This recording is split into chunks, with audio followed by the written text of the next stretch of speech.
Hello everyone, আসসালামু আলাইকুম।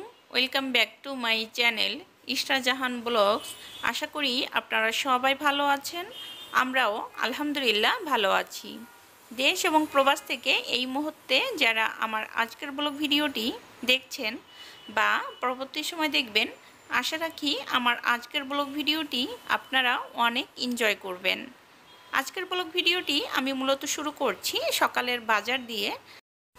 ক্যাম্পের বাজারে গিয়েছিলাম আর সেখান থেকে বাজার করে নিয়ে এসেছি। আজকে কি বাজার করে নিয়ে এসেছি আমার মেয়ে কিন্তু আপনাদের দেখাচ্ছে, আর আপনারা অলরেডি দেখেও ফেলেছেন। তো আমি তো প্রতিদিনই বাজার করে নিয়ে আসি, এটা আপনারা কম বেশি সবাই জানেন যারা আমার ভিডিও দেখেছেন। বাজার করে আনার পরে কিন্তু বাজার দেখানো হয়ে গেছে, আর এখন কিন্তু আমি মেয়ের জন্য একটু নাস্তা তৈরি করে নিচ্ছি। আজকে মেয়ে বলতেছে হাঁসের ডিম খাবে, তো মেয়েকে কিন্তু আমি হাঁসের ডিম পোস্ট করে দিচ্ছি। তো এখন ইশামণিকে খাবার খাওয়ানোর পরে কিন্তু আমি বাজারটা গুছিয়ে নেব, আর সেই সাথে কিন্তু সবজি কাটাকাটি করতে হবে, সেটা আরও একটু সময় লাগবে। এখন কিন্তু এই যে মেয়ে খেয়ে নিচ্ছে। মাশাল্লাহ, মেয়ে কিন্তু নিজে নিজে সেজে এসেছে, বলতেছে মাম্মাম তুমি যেহেতু ভিডিও করবা আমি একটু সেজে গুজে আসি। আপনারা সবাই বলবেন যে ইশামণিকে দেখতে কেমন লাগছে আমার পরীর বাচ্চাটা।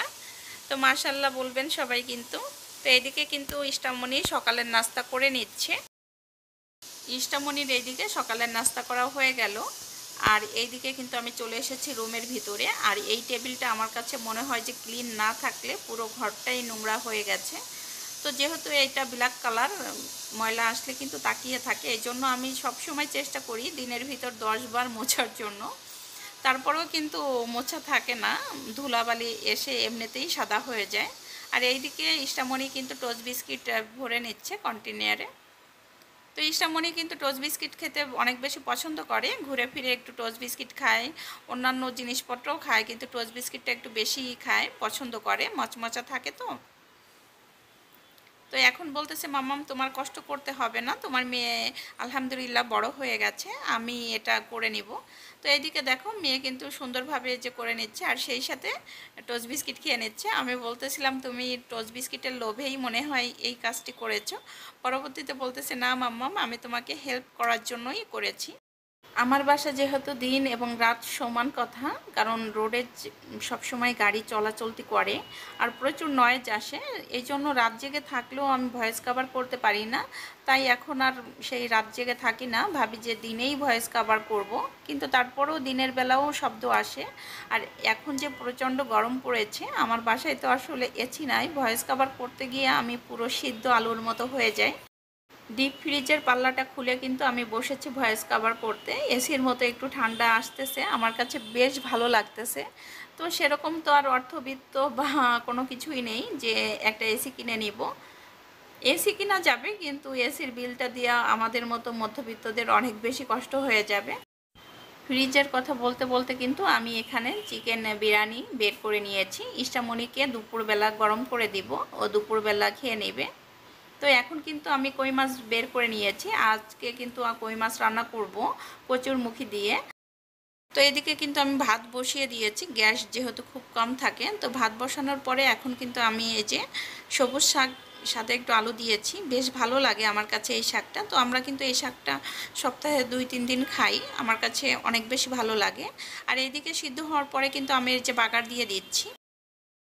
সত্যি কথা বলতে আপু আন্টিরা যারা আমার ভিডিও দেখেন, আমি যখন ভয়েস কভার করি আমি এত বেশি আতঙ্কে থাকি যে কখন বাইরের থেকে গাড়ির শব্দ আসবে, এই ভেবেই কিন্তু আমি ভয়েস কভার কিন্তু সুন্দর মতো করতে পারি না। তো এইদিকে কিন্তু আমি এই যে কচুরমুখী রান্না বসিয়ে দিয়েছি। কচুরমুখী কই মাছ দিয়ে রান্না করব। কই মাছ 4টা কই মাছ কিন্তু 1 কেজি হয়েছে। তো আজকে কিন্তু আমি 2টা কই মাছ রান্না করব কচুরমুখী দিয়ে। আর এবারের কচুরমুখী কিন্তু অনেক বেশি সুস্বাদু আমার কাছে মনে হয়, অল্প জালে গলে যায়, এত মুলাম হয়ে যায় যে বেশ ভালো লাগে খেতে। অন্যবার দেখা গেছে যে কচুরমুখী সিদ্ধ হতো না, কিন্তু আনা হতো না। তো এখন কিন্তু আমি কচুরমুখীটা খুব পছন্দ করি, এই জন্যই আমি যেহেতু বাজার করি মাঝে মাঝে কচুরমুখীটা একটু নিয়ে আসি। আর এইদিকে দেখো কই মাছগুলো কিন্তু আমি ভেজে নিচ্ছি। চাষের কই মাছগুলো কিন্তু একটু বেশ কড়া ভাজা করে নিতে হয়, তো আমি কিন্তু একটু কড়া ভাজা করেই নিব। আর এইদিকে চলে আসলাম মেয়ে কি করতেছে। মেয়ের আগামীকাল বাংলা পরীক্ষা, তো আমি কিন্তু লিখতে দিয়েছিলাম। তো এসে দেখি যে সে লেখালেখি করতেছে, মোছামুছি করতেছে। তো আমি বলতেছি এখনও যদি মোছামুছি করো কি হবে বাবা বলো। তো মাশাল্লাহ আমার বাবার হাতের লেখাটা আমার কাছে খুবই ভালো লাগে। ও নিজের থেকেই কিন্তু নিজেই শিখেছে, ইউটিউব থেকে সবসময় চেষ্টা করে যে ভালো লেখার জন্য। এইদিকে আমার বাবাটাকে মশায় কামড়িয়েছে, তো বলতেছে মাম্মা আমাকে তো ডেঙ্গু মশায় কামড়াচ্ছে মনে হচ্ছে। তো আমি বললাম কি যে না, ইনশাল্লাহ ডেঙ্গু মশায় তোমাকে কামড়াবে না, এটা হচ্ছে ছোট মশা। দেখতে পাচ্ছেন রুমের ভিতর প্রচুর আলো, তারপরও দিনের বেলা 2-1টা মশা থাকে। আর এইদিকে কিন্তু আমার কচুরমুখী রান্না কিন্তু অনেকটা শেষ পর্যায়ে। এখন কিন্তু ভেজে রাখা মাছগুলো আমি দিয়ে দিচ্ছি। দেখতেই পারছো যে আমি কতটা ভেজে নিয়েছি। তো এখন একটু ঢাকনা দিয়ে দিব যাতে মাছের মধ্যে সব ধরনের মশলাগুলো চলে যায়। আর এইদিকে ইস্টার জন্য চিকেন বিরিয়ানি আমি কিন্তু গরম করে নিচ্ছি। মেয়ে 2-3 বার এসেছে যে কখন গরম করবা, কখন গরম করবা। আজকে আমি দুজন বড় ইউটিউবারের কথা তোমাদের সামনে তুলে ধরব। তাদের পার্থক্য কতটুকু একটু আমি তোমাদের বলতেছি। বাংলাদেশি মম তিশা আপুর কথা যদি বলি, সে আমার কাছে মনে হয় একজন ভালো মানুষ। ভালো মানুষ বলার একটাই কারণ, তোমরা দেখতে পারছো তিশা আপুর আত্মীয় স্বজন, ভাই বোন, পাড়া প্রতিবেশী এবং যাদের সাথে পরিচিত হয়েছে, তিশা আপু সবাইকে চাচ্ছিল স্বাবলম্বী করতে। তো একজনের জন্য যদি 10 জনের রুজি হয়, এটা আমার কাছে মনে হয় যে ভালো একটা ব্যাপার। তো এই দিকে কিন্তু আমরা সোনিয়া আপুর কথা বলতে পারি। সোনিয়া আপু কিন্তু বড় ইউটিউবার তিশা আপুর থেকে। তো মন মানসিকতা কতটা ভালো সেটা কিন্তু আমরাও কম বেশি সবাই জানি।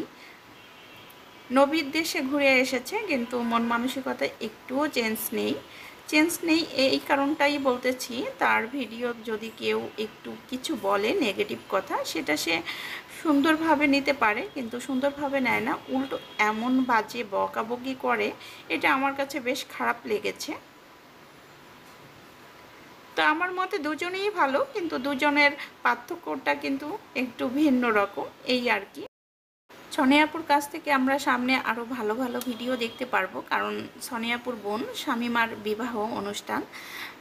তো ধামাক্কা ভিডিওগুলো আসতে থাকবে, আমরা সেই ভিডিওরই কিন্তু অপেক্ষা থাকবো।